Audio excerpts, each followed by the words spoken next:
ભારતે south Africa સામેની બીજી ટેસ્ટ મેચ બીજા જ દિવસે જીતીને ટેસ્ટ શ્રેણી 1-1થી સરભર કરવામાં સફળતા મેળવી હતી। આ ટેસ્ટમાં વિજયની સાથે કેટલાક ઐતિહાસિક રેકોર્ડ પણ સર્જાયા હતા। આ ટેસ્ટ મેચ માત્ર 642 બોલમાં પૂરી થઈ ગઈ હતી કે જેથી ક્રિકેટ ઇતિહાસની તે સૌથી ઓછી ઓવર કે બોલમાં પરિણામ આવ્યું હોય તેવી ટેસ્ટ મેચ બની છે।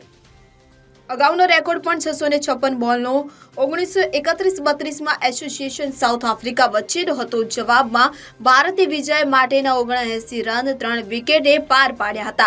બુમરાહે 6 વિકેટ ઝડપી હતી। પ્રથમ દિવસે 23 વિકેટ પડી ગઈ હતી, ત્યારે પ્રથમ દિવસની રમતમાં સૌથી વધુ વિકેટ પડી હોય તેવો વર્લ્ડ રેકોર્ડ નોંધાયો હતો।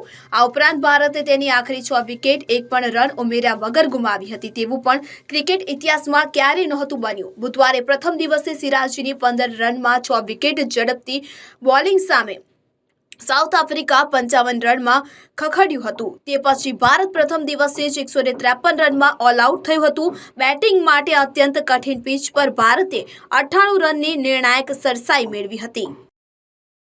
Bureau report CN24 news. હવે જુઓ દેશ દુનિયાની તમામ ખબરો તમારી આંગળીના ટેરવે।